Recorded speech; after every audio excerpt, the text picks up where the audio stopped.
This was a form of German punishment. The deserter's feet were shackled, with the other end of the shackles nailed to a rock. His teammates left him only a few bullets and a small amount of food. His mission was to stop the Soviet soldiers. As soon as his teammates left, the soldier aimed his sniper rifle at them, but they had already disappeared into the forest. His top priority was to free himself from the shackles. In a moment of desperation, he raised his sniper rifle and pulled the trigger.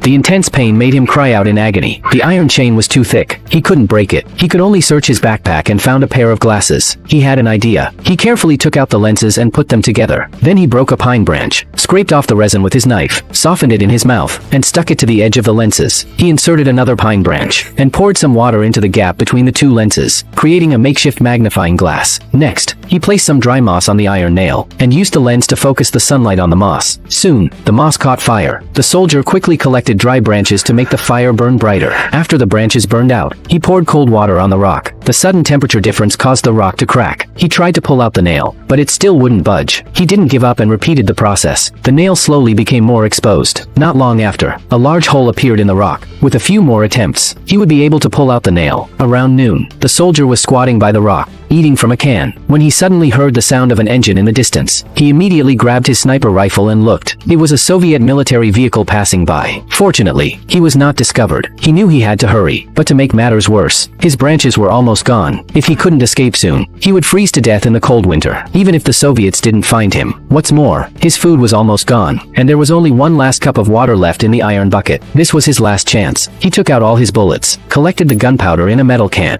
and poured it into the hole in the rock. He covered it with a stone and threw in the burning moss before hiding nearby. The gunpowder exploded, sending up white smoke. He immediately got up to check, but the nail still hadn't moved. He was furious and frustrated. So, with both hands, he grabbed the rock and slammed it against the nail. From day to night, he kept smashing it. When he tried one last time, the nail started to loosen. He gave a final pull and finally got the nail out. He was free.